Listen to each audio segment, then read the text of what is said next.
Well, hello there. This is Greg, and today I want to share the story of the disciples on the road to Emmaus, as told in the book of Luke in the New Testament, chapter 24, verses 13 through 30.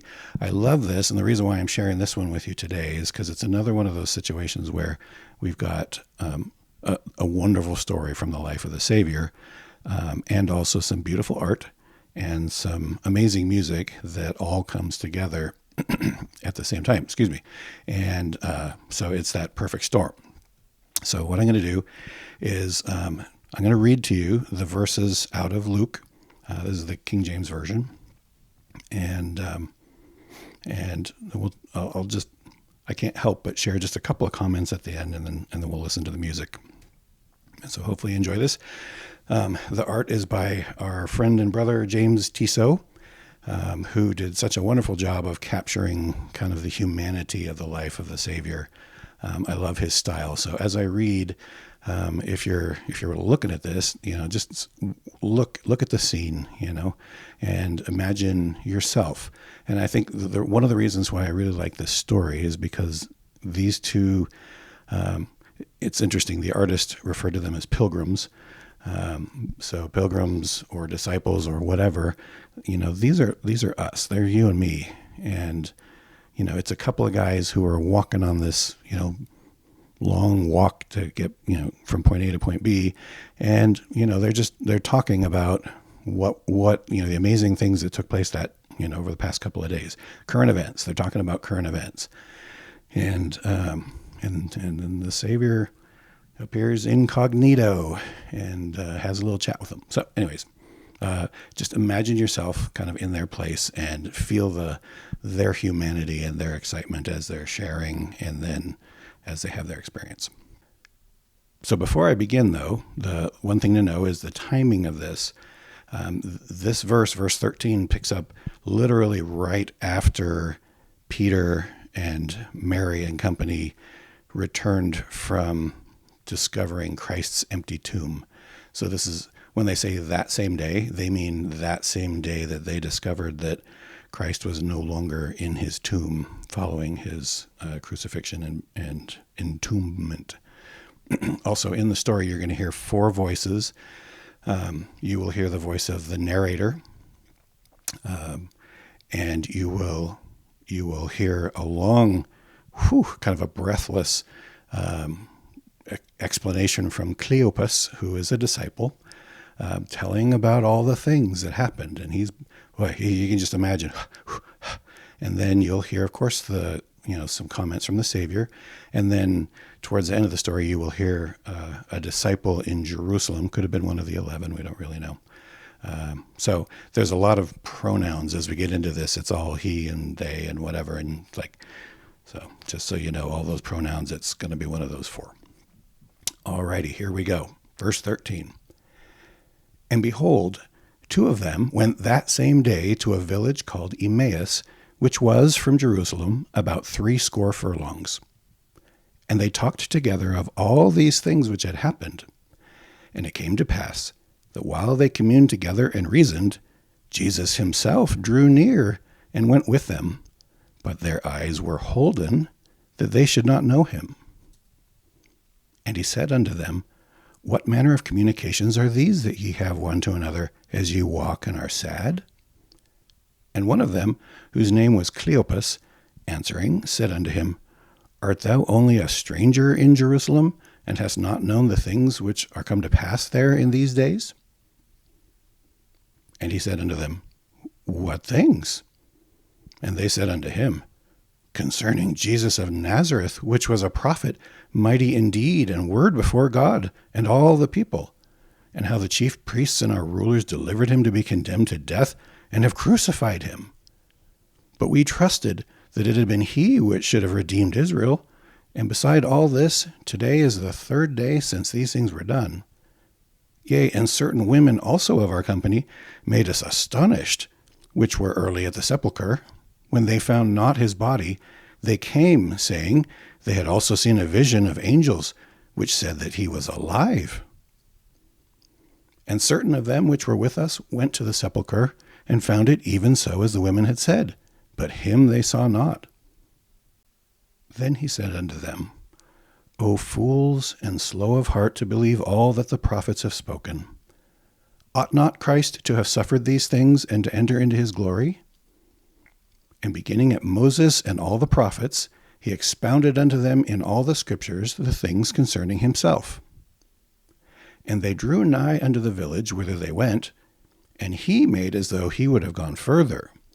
But they constrained him, saying, Abide with us, for it is toward evening, and the day is far spent. And he went in to tarry with them. And it came to pass, as he sat at meat with them, he took bread, and blessed it, and brake, and gave to them. And their eyes were opened, and they knew him, and he vanished out of their sight. And they said one to another, Did not our hearts burn within us while he talked with us by the way, and while he opened to us the scriptures?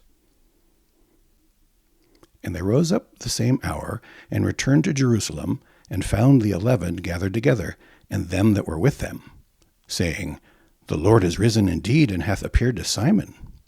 And they told what things were done in the way, and how he was known of them in the breaking of bread.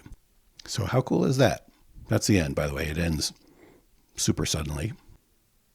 One of the things that I love about this is that it's the disciples in this account, they're you and me, right? And here they were going on their way, discussing things that were very important to them. What does this all mean? And they had questions. They didn't have answers. They had questions. And isn't that us, right? We have questions. There's stuff that we know, sure, there's stuff that we know. There's stuff that we believe. There's stuff that we hope. But man, oh man, we've got questions and concerns, real concerns about us and our family members and the people that we love and what's really happening, because sometimes it feels like everything's kind of crumbling and falling apart.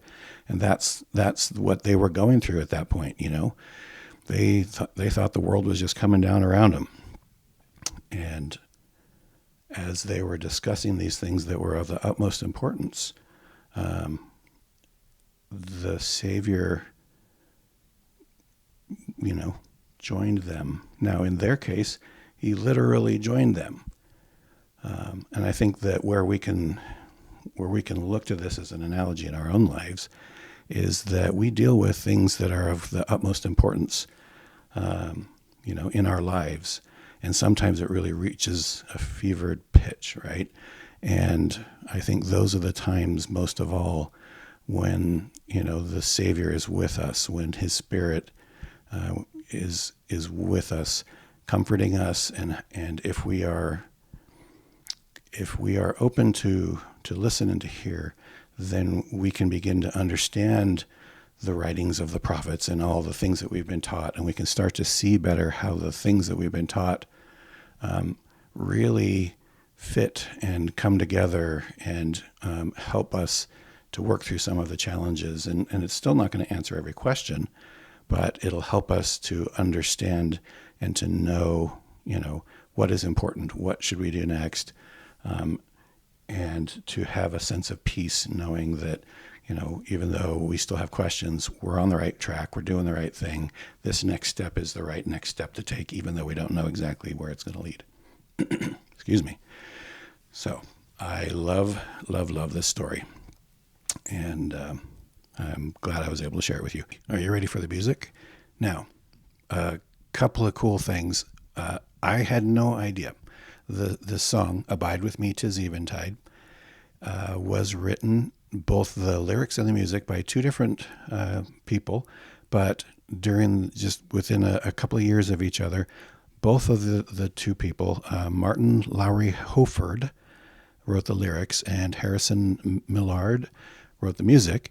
They were both officers in the American Civil War, and they wrote it while the war was going on. And holy cow, right? So now as you listen to this music, I want you to think about what they were going through, what they were seeing, the emotional impact of that horrific scene, right? And then, I don't know, it is, I think, just one more way that this is so applicable to us in our day, on so many levels, right? There's a line in the song that says, "The darkness of the world I fear would in my home abide." And don't we worry about that today, right?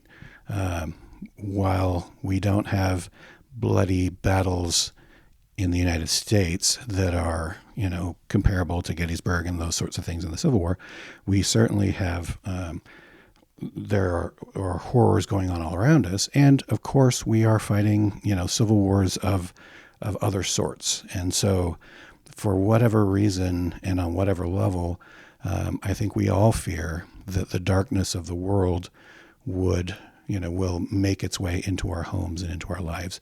And so, here again is just another level of appreciation that I have for the music that goes with these words. The two disciples were worried that everything had come crashing down. And so there was this darkness, it had killed their Lord. And so when, how long before it just overtakes everything? So this, I think there is great relevance in the story in the scriptures, in the music that is written, of, acknowledging that darkness which is all around us, and the ability for the Savior to bring us peace when we most need it.